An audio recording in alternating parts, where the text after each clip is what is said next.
Jaringan Berita Nasional.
Radio Republik Indonesia dengan Warta Berita.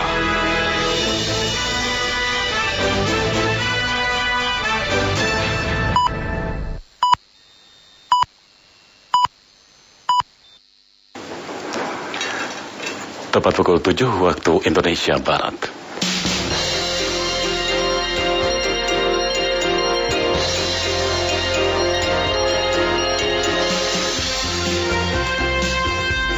Selamat pagi saudara, inilah Radio Republik Indonesia menyampaikan Warta Berita edisi hari ini, Selasa 2 Februari 2016. Kami sampaikan sari berita penting. Presiden Joko Widodo telah menyetujui sebagian besar rancangan revisi Undang-Undang tentang Pemberantasan Tindak Pidana Terorisme. Perserikatan Bangsa-Bangsa meminta dunia internasional mengumpulkan dana bantuan kemanusiaan bagi rakyat Irak. Itulah di antara berita-berita yang segera kami sampaikan. Inilah Warta Berita selengkapnya bersama saya Ardian Majid Kobat.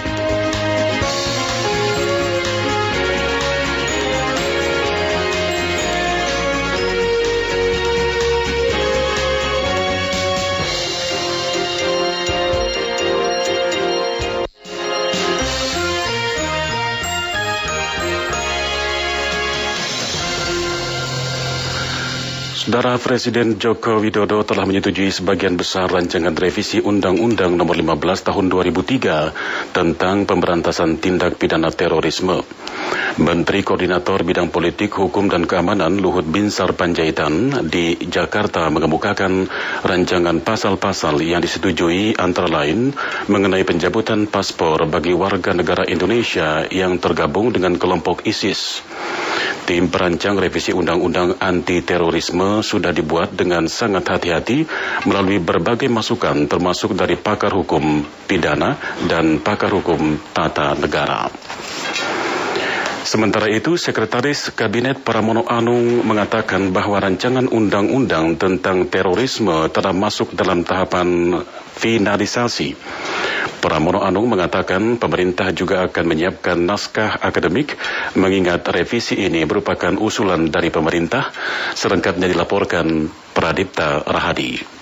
Presiden Joko Widodo memutuskan untuk melakukan revisi Undang-Undang Nomor 15 Tahun 2003 tentang Pemberantasan Tindak Pidana Terorisme. Ketika ditemui di Istana pada Senin petang, Sekretaris Kabinet Pramono Anung mengatakan draft revisi Undang-Undang Terorisme tersebut sudah dalam tahap finalisasi. Pramono menambahkan karena revisi Undang-Undang tersebut merupakan inisiatif dari pemerintah, maka pihaknya akan menyiapkan amanat Presiden atau AMPRES dan juga naskah akademiknya sebelum diberikan kepada kepada DPR. Naskah akademik dan juga draft rancangan undang-undang pencegahan terhadap terorisme dan radikalisme sekarang ini sudah pada tahap finalisasi dan mudah-mudahan dalam waktu dekat kalau semuanya sudah selesai akan dilaporkan kepada Bapak Presiden sebelum secara resmi kemudian dikirim ke DPR.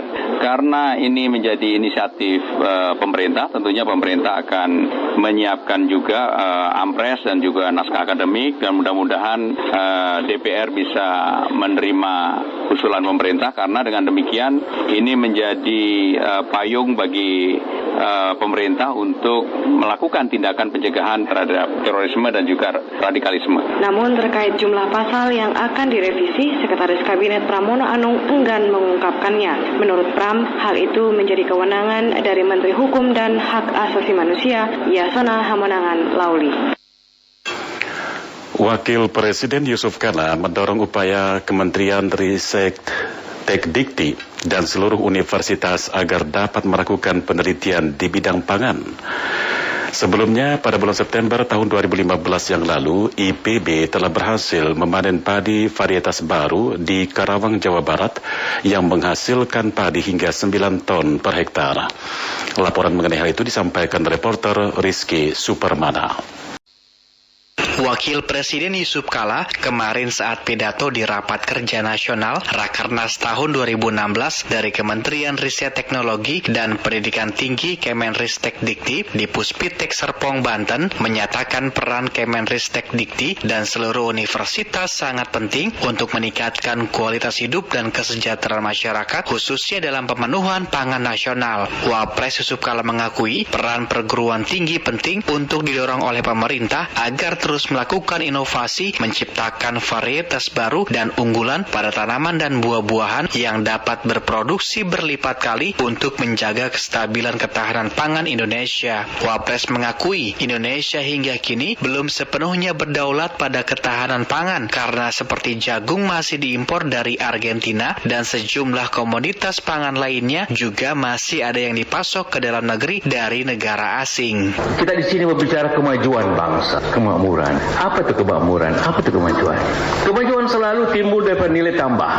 Kalau yang dasar-dasar, kalau dulu beras kita 1 hektar menghasilkan 5 kg padi 5 ton, maka ini masuk kemajuan kalau tahun ini 6 ton. Kalau mangga kita tidak bintik-bintik lagi dan mulus warnanya, itu baru kemajuan. Kalau ubi kita begini, baru kemajuan.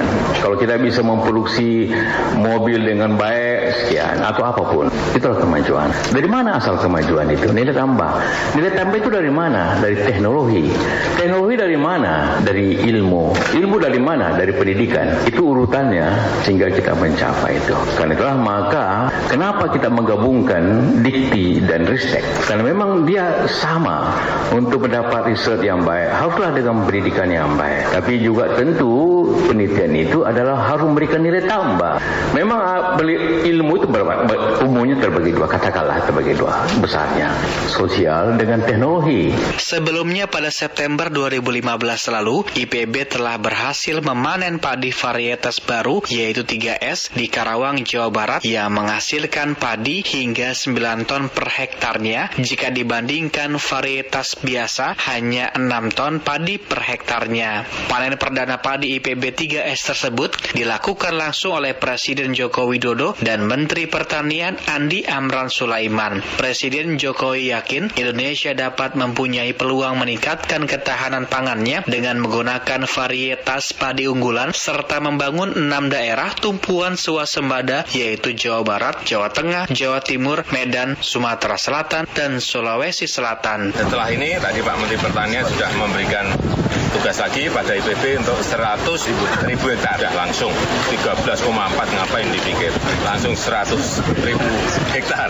Jadi yang pembagiannya seperti apa biar IPB yang memikirkan. Dan ke depan sekali lagi Bulog harus menjadi penyangga supaya harga yang ada di pasar itu tidak dimain-mainkan oleh spekulan.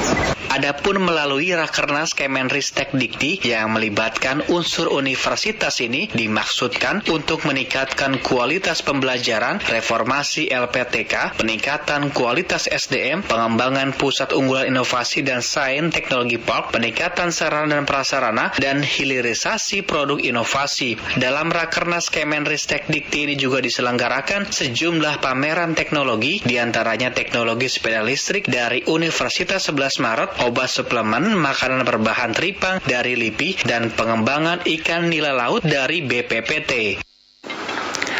Kita beralih ke berita lainnya. Saudara, DPRD Kalimantan Selatan sudah sering memperingatkan PT PLN wilayah Kalimantan Selatan dan Kalimantan Tengah agar mengantisipasi persoalan khususnya terjadinya pemadaman listrik.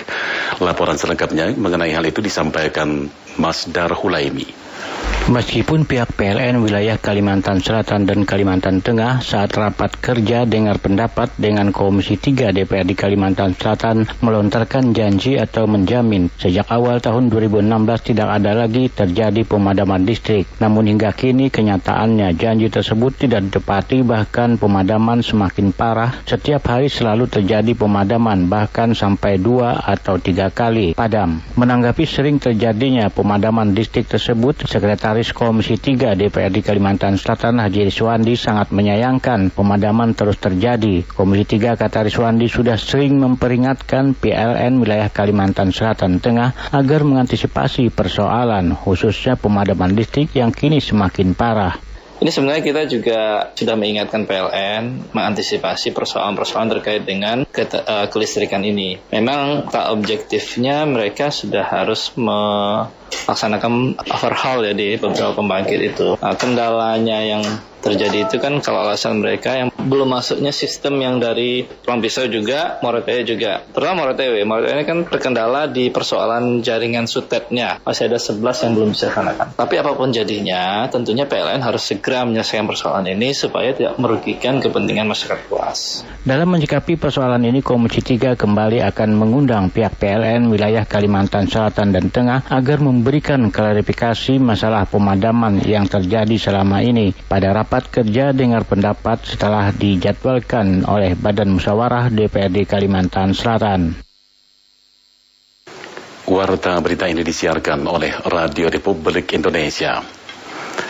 Kepolisian Perairan Polres Dumai berhasil menggagalkan penyelundupan bawang merah seberat 15 ton asal Malaysia. Kita simak laporan reporter Santi Yunas. Kepolisian Perairan dari Polres Dumai berhasil menggagalkan upaya penyelundupan bawang merah asal Malaysia. Hal ini diketahui polisi yang sedang berpatroli di Cyberruang yang curiga akan keberadaan kapal motor bernomor lambung GT16 nomor 1037 PPE. Saat digeledah ditemukan 15 ton bawang merah tanpa dokumen lengkap. Kabid Humas Polda Riau AKBP Guntur Aryo Tejo menuturkan 1 orang anak buah kapal berinisial ZI diamankan polisi. Berdasarkan hasil penyelidikan kepolisian bahwa di dalam kapal terdapat 4 ABK, namun 3 lainnya melarikan diri dengan menceburkan diri ke dalam laut. Diperkirakan di perairan Cyberruang bahwa ditemukan ada kapal yang sedang terapung-apung, kemudian datang petugas patroli perairan Polres Dumai mendekati dan mengecek administrasi serta kelengkapan-kelengkapan lainnya. Namun dapat diduga bahwa kapal tersebut mengangkut bawang yang bisa dinyatakan bawang ini bawang ilegal. Bawang ini diakui berasal dari Malaysia yang nanti akan dipasarkan di sekitar Dumai. Saat ini pelaku dan barang bukti kapal motor telah diamankan di Polair Polres Dumai untuk pemeriksaan lebih lanjut. Sementara itu 1 orang ABK berinisial SY, warga desa Sepahat, Kabupaten Bengkalis, ditemukan tewas saat mencoba meloloskan diri ke dalam laut. Reporter Santi Yunas, RRI Pekanbaru. Dari luar negeri diberitakan Perserikatan Bangsa-Bangsa meminta dunia internasional mengumpulkan dana bantuan kemanusiaan bagi rakyat Irak.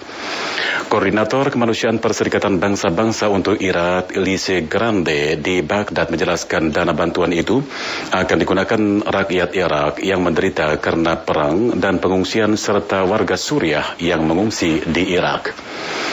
Dikatakannya selama ini Irak melakukan pendanaan melalui penjualan minyak.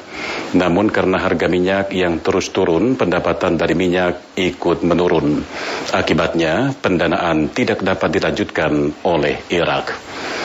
Saudara, komentar Radio Republik Indonesia pagi ini menyoroti peran perguruan tinggi dalam meningkatkan pangan nasional. Selengkapnya disampaikan Danang Prabowo.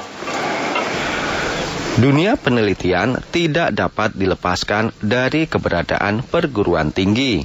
Kondisi tersebut dikarenakan sebagian besar kegiatan riset dan penelitian dilakukan kalangan perguruan tinggi, baik oleh dosen maupun para mahasiswanya. Untuk itulah sangatlah tepat bila Wakil Presiden Yusuf Kala mendorong Kementerian Ristek Dikti dan perguruan tinggi di Indonesia untuk memperbanyak penelitian di bidang pangan yang berdampak langsung pada peningkatan produksi pangan dan penguatan pangan nasional. Dorongan Wapres yang disampaikan dalam Rapat Kerja Nasional Kemenristek Dikti tahun 2016 tersebut tentu bukan tanpa alasan.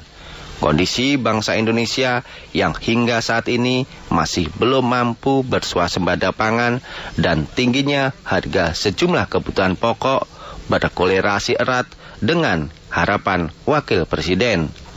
Untuk memenuhi kebutuhan pangan tersebut, Indonesia dinilai masih belum berorientasikan pada produksi untuk mendukung ketersediaan pangan.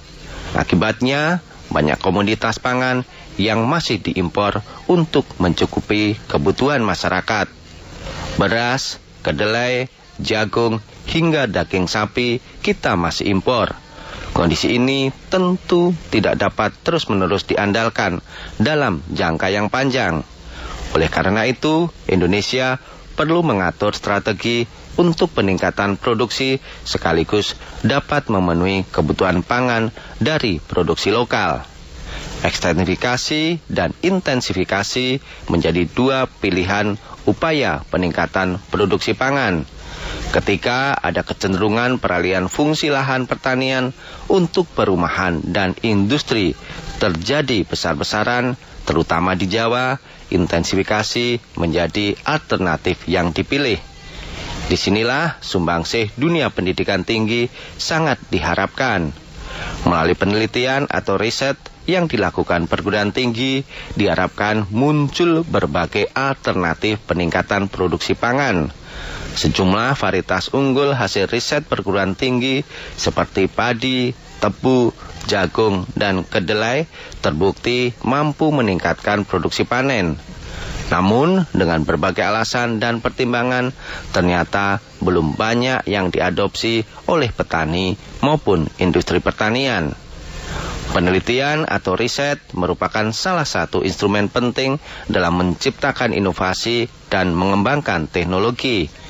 Sayangnya, belum semua perguruan tinggi yang ada sudah melakukan riset dalam kaidah yang sebenarnya.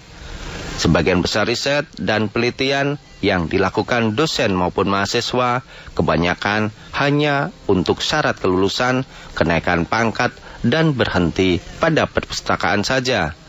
Masih sangat kecil persentase hasil riset yang bersifat aplikatif dan benar-benar dimanfaatkan untuk kepentingan masyarakat luas. Tidak dipungkiri, kegiatan riset dan penelitian yang kita lakukan masih jauh tertinggal dari negara-negara maju. Demikian juga penghargaan dan dukungan dana dari pemerintah, meski akhir-akhir ini sudah jauh meningkat.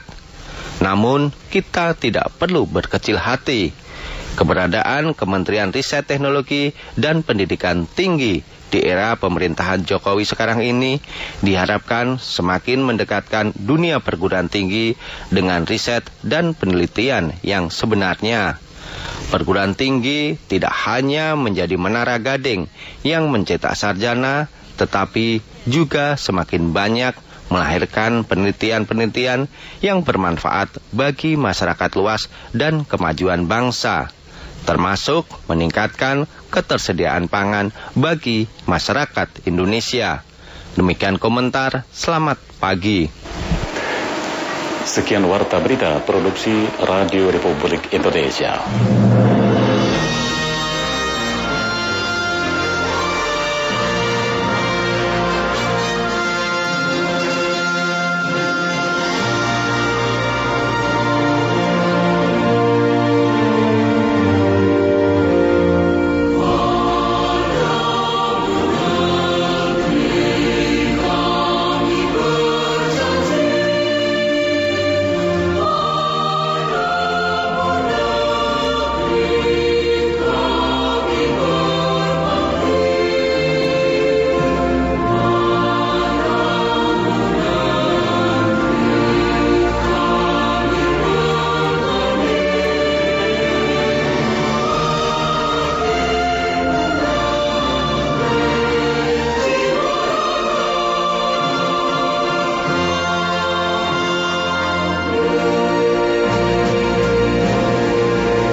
Sekian siaran sentral dari Jakarta.